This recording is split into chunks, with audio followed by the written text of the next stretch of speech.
കഴിഞ്ഞ ദിവസം പുറത്തുവന്ന എക്സിറ്റ് പോൾ ഫലങ്ങൾ എൻഡിഎക്ക് മികച്ച ഭൂരിപക്ഷം പ്രവചിച്ചതോടെ ഓഹരി വിപണിയിലെ മുന്നേറ്റം ഇന്നും തുടർന്നു. കേന്ദ്രത്തിൽ എൻഡിഎയുടെ നേതൃത്വത്തിൽ സ്ഥിരതയാർന്ന സർക്കാർ നിലവിൽ വരുമെന്ന പ്രതീക്ഷയാണ് ഓഹരി വിപണിയിലെ കുതിപ്പിന് കാരണം. രാവിലെ വ്യാപാരം ആരംഭിച്ചതു മുതൽ വിപണിയിൽ മുന്നേറ്റം ദൃശ്യമായിരുന്നു. ചരിത്രത്തിലാദ്യമായി ദേശീയ സൂചികയായ നിഫ്റ്റി 7100 പോയിന്റ് കടന്നു. തൊട്ടുപിന്നാലെ സെൻസെക്സ് ചരിത്രത്തിലാദ്യമായി 24,000 എന്ന സൂചികയും മറികടന്നു. എക്സിറ്റ് പോൾ ഫലത്തിന് വിപരീതമായി തിരഞ്ഞെടുപ്പ് ഫലം വരികയാണെങ്കിൽ വിപണി വൻ തകർച്ച നേരിടേണ്ടി വരുമെന്ന് വിദഗ്ധർ മുന്നറിയിപ്പ് നൽകുന്നു.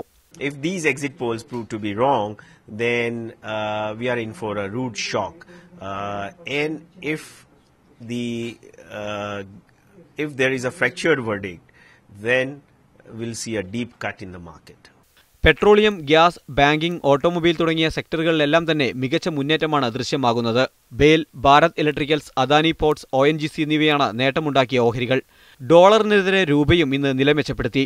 News desk, Media 1.